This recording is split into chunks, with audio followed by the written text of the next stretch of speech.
Baik,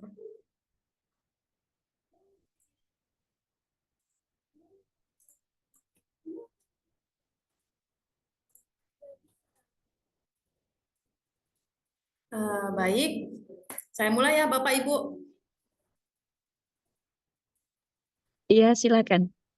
Ya, bismillahirrahmanirrahim. Assalamualaikum warahmatullahi wabarakatuh. Yang terhormat Bapak Ibu Dewan Penguji, yaitu Bapak Ahmad dan Ibu Denok Asmiati. Perkenalkan kembali, saya Belinda Oktavianur, mahasiswa PPG Prajabatan, gelombang 1 tahun 2023 dari Rumpun Pendidikan PGSD.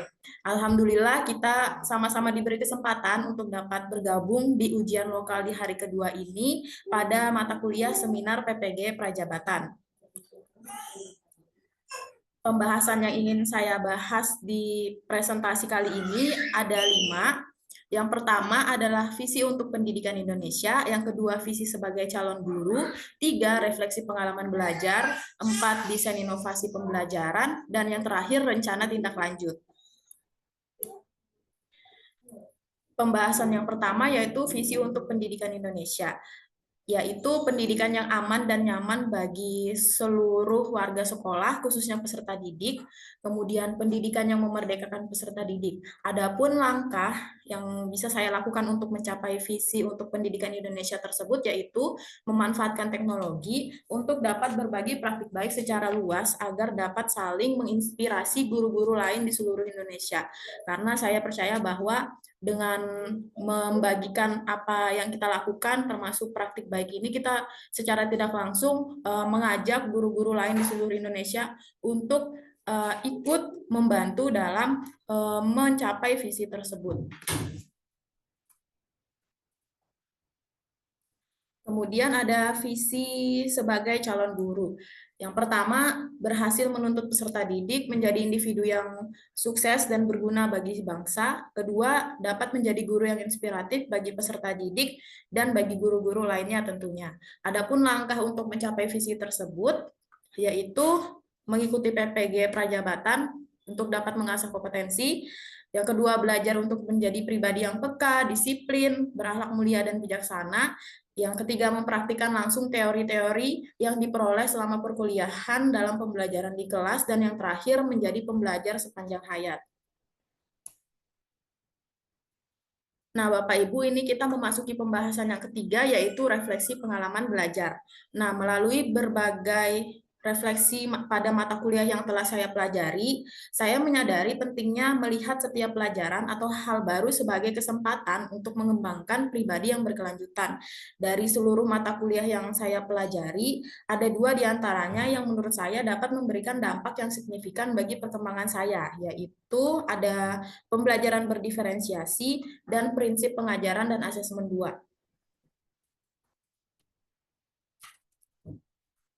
Jadi di pembelajaran berdiferensiasi ini, saya ada membahas review pengalaman yang saya peroleh di pembelajaran ini. Yang pertama, saya menyadari pentingnya mempertimbangkan berbagai aspek individual peserta didik.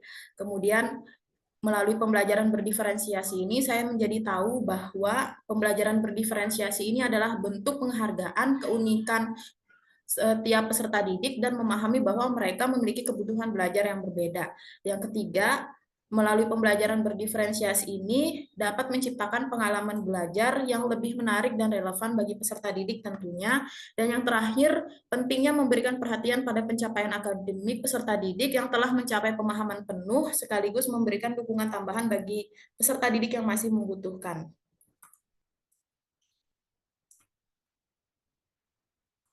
Di sini adalah ada artefak dari pembelajaran berdiferensiasi, yaitu video pelaksanaan penerapan pembelajaran berdiferensiasi. Jadi di sini saya menerapkan berdiferensiasi aspek konten dan proses, di mana dengan menggunakan model project based learning, peserta didik ini dikelompokkan berdasarkan gaya belajarnya, kemudian dari gaya belajar itu mereka diberi kebebasan untuk membuat sebuah produk yang sesuai dengan gaya belajar mereka. Seperti di video yang saya lampirkan ini ada kelompok audio yang nantinya membuat lagu, kemudian ada juga kelompok kinestetik yang nantinya membuat sebuah kerajinan seperti itu. Yang kedua, mata kuliah prinsip pengajaran dan asesmen 2. Review pengalaman belajar pada mata kuliah ini, yang pertama, teknik dan instrumen asesmen awal, ternyata membantu saya merancang pembelajaran yang lebih personal dan efektif. Yang kedua, saya juga menerapkan prinsip teaching at the right level atau TARL dalam pembelajaran untuk mengedepankan diferensiasi individual untuk memenuhi kebutuhan individu peserta didik. Dan yang terakhir, saya menjadi menyadari tanggung jawab guru dalam menciptakan lingkungan belajar yang mendukung. Jadi artefak di pembelajaran prinsip pengajaran dan asesmen 2 ini adalah hasil pemetaan karakteristik dan latar belakang peserta didik berdasarkan asesmen diagnostik dan non-diagnostik yang sudah saya lakukan. Di sini ada gaya belajar, kemudian ada pemahaman awal pada materi IPA bab 7, ada status sosial ekonomi mereka juga. Selanjutnya, ini pembahasan selanjutnya ada desain inovasi pembelajaran.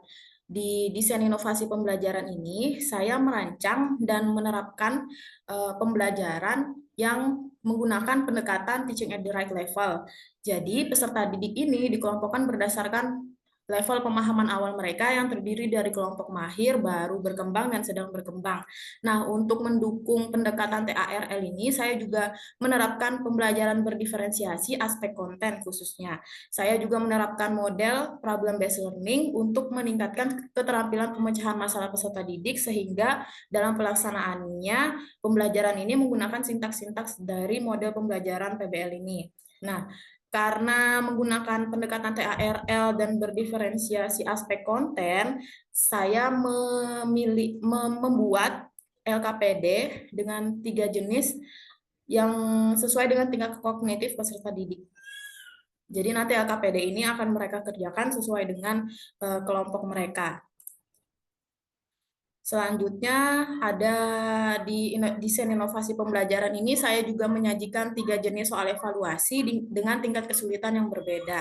Nah, tingkat kesulitan soal ini saya menggunakan berdasarkan tingkat kognitif peserta didik. Jadi misalnya kelompok mahir diberi soal dengan level hingga C4. Kemudian kelompok baru berkembang diberi soal hingga Maksud saya kelompok sedang berkembang diberi soal hingga C3, misalnya kelompok baru berkembang diberi hingga C2.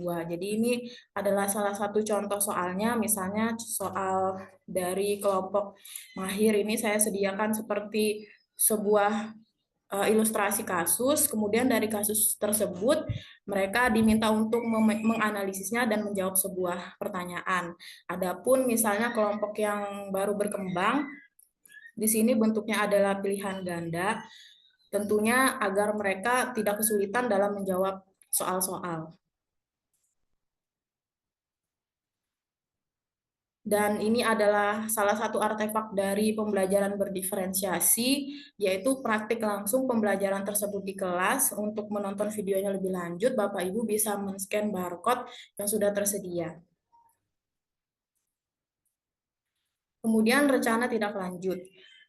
Yang pertama, tentunya melakukan asesmen awal untuk menggali kebutuhan, kelemahan, dan potensi serta karakteristik peserta didik.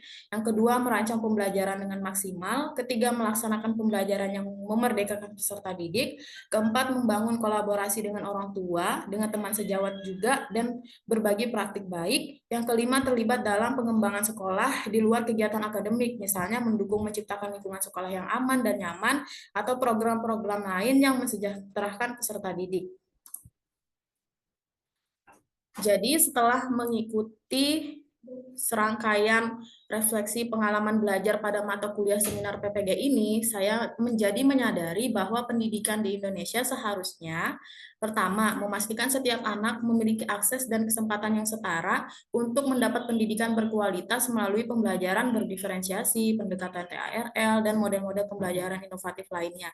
Tentunya pemikiran ini muncul karena saya juga di mata kuliah ini mempelajari tentang pengantar pendidikan untuk ABK. Kedua, menekankan pada pengembangan keterampilan hidup atau life skill, termasuk keterampilan sosial, emosional, agar dapat bersaing di dunia kerja dan menghadapi tantangan globalisasi, serta menyesuaikan diri dengan perubahan zaman. Dan yang ketiga, mengintegrasikan nilai-nilai budaya dan moral yang ada di masyarakat melalui pembelajaran Culturally Responsive Teaching atau CRT, agar nilai-nilai Pancasila ini semakin kuat di tengah-tengah pengaruh budaya asing.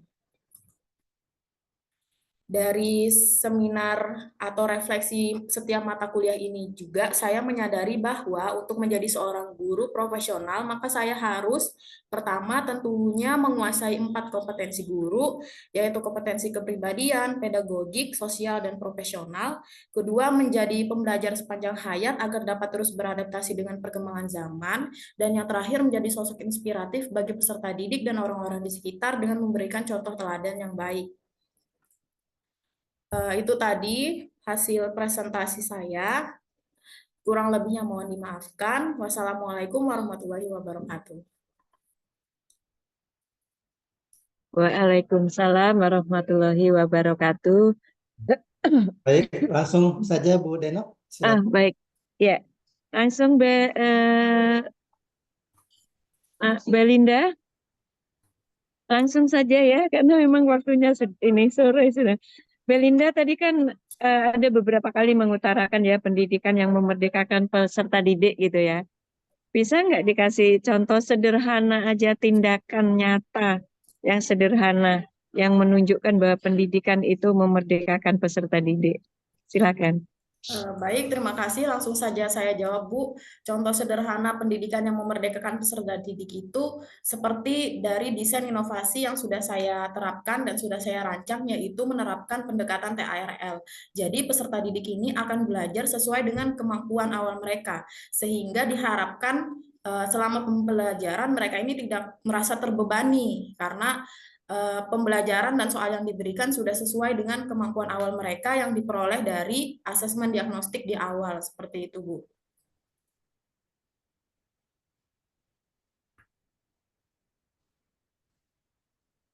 Oke, satu lagi. Tadi kan sudah mengatakan ya Belinda bahwa contohnya TARL gitu ya, karena sudah ini kan berdasarkan asesmen awal untuk mengondisikan. Nah, yang Ibu tanyakan, apakah pengklasifikasian murid berdasarkan mungkin gaya belajarnya, atau tadi ada dibilang ya mahir, ada kelompok mahir tadi, ada 3 kelompok. Kelompok mahir, kelompok berkembang, kelompok baru berkembang. Nah, apakah pengelompokan itu berlaku selamanya untuk setiap mata pelajaran atau tidak? Berlaku untuk umum atau berlaku untuk spesifik untuk mata pelajaran? Jadi langsung Paham saya maksud Ibu? paham, Bu. Ya, silakan. Ya, langsung saya jawab, Bu. Jadi pengelompokan peserta didik baik gaya belajar atau kemampuan awalnya ini khusus untuk per mata pelajaran. Karena seperti kemampuan awal kan peserta didik tentunya misalnya IPA bab 7 sama bab 8 tentunya kemampuan mereka berbeda. Kemudian gaya belajar ini disesuaikan juga apakah menyesuaikan dengan materi yang diajarkan. Karena mengingat peserta didik sekolah dasar ini bisa dibilang mereka juga sangat dinamis. Jadi bisa jadi misalnya di minggu pertama kita hasil asesmen diagnostik gaya belajarnya dia kinestetik. Nanti mungkin di minggu ke depan atau beberapa minggu kemudian saya coba asesmen lagi, ternyata dia berubah lagi jadi visual seperti itu. Jadi harus terus mau mengupdate tentang karakteristik peserta didik ini. Seperti itu, Bu. Oke, iya benar ya. Jadi mahir belajar di bidang di mata pelajaran ini belum tentu mahir belajar di mata pelajaran yang lain kan gitu ya. Oke, baik. Baik, terima kasih Belinda. Cukup dari Ibu ya. Terima kasih. Terima kasih, Ibu. Ya. Terima kasih Pak Ahmad. Saya langsung aja Belinda. Tadi saya mendengarkan melaksanakan refleksi pengalaman belajarnya ya. Ya melakukan itu ya. Nah, bisa nggak menyebutkan satu saja mata kuliah yang sudah direfleksi? Satu mata kuliah yang sudah direfleksi, contohnya pembelajaran berdiferensiasi, Pak. Jadi dari pembelajaran berdiferensiasi itu, karena pembelajaran berdiferensiasi ini jujur adalah hal baru bagi saya, karena di S1 belum pernah saya pelajari. Nah, dari situ saya belajar, oh ternyata ada pendekatan berdiferensiasi, oh ternyata ada pembelajaran yang mengelompokkan peserta didik berdasarkan gaya belajarnya. Ternyata di dalam pembelajaran itu juga boleh peserta didik ini dikasih media pembelajaran yang berbeda-beda, seperti itu sih Pak. Oke. Ya, terus visi pribadi sebagai calon guru apa? Singkat.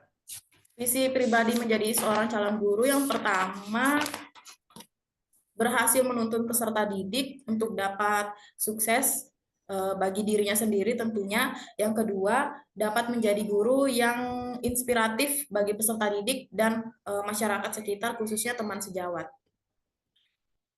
Maksud Bapak visi pribadinya Belinda sebagai calon guru. Ya, visi pribadi saya sebagai calon guru, ya itu tadi Pak, berhasil menuntun peserta didik ini untuk dapat sukses di dalam pembelajaran dan dapat menjadi inspiratif bagi peserta didik itu sendiri dan bagi masyarakat luas. Oke, coba sebutkan kira-kira langkah yang ditempuh untuk mencapai itu seperti apa? Langkah yang saya tempuh, yang pertama, untuk dapat menjadikan peserta didik ini sukses dalam pembelajarannya, tentunya saya harus seperti ini mengikuti PPG Prajabatan ini, sehingga saya dapat mengasah keterampilan 4 kompetensi guru, misalnya kompetensi kepribadian, profesional, kemudian kompetensi pedagogik, kemudian saya juga akan belajar untuk menjadi pribadi yang peka, disiplin, kemudian bijaksana melalui keterampilan sosial emosional, kemudian saya harus mampu mempraktikkan teori-teori selama PPG ini secara langsung di kelas, dan tentunya harus mau jadi seorang pembelajar sepanjang hayat. Oke, luar biasa ya. Jadi nanti setelah selesai diterapkan itu ya, jangan di depannya Bu Deno aja, dengan depan saya. Insya Allah Pak. Bismillah. Cukup Belinda ya, bagus, cukup. Silakan ditutup, kemudian keluar. Tolong dipanggil berikutnya ya. Ya, baik.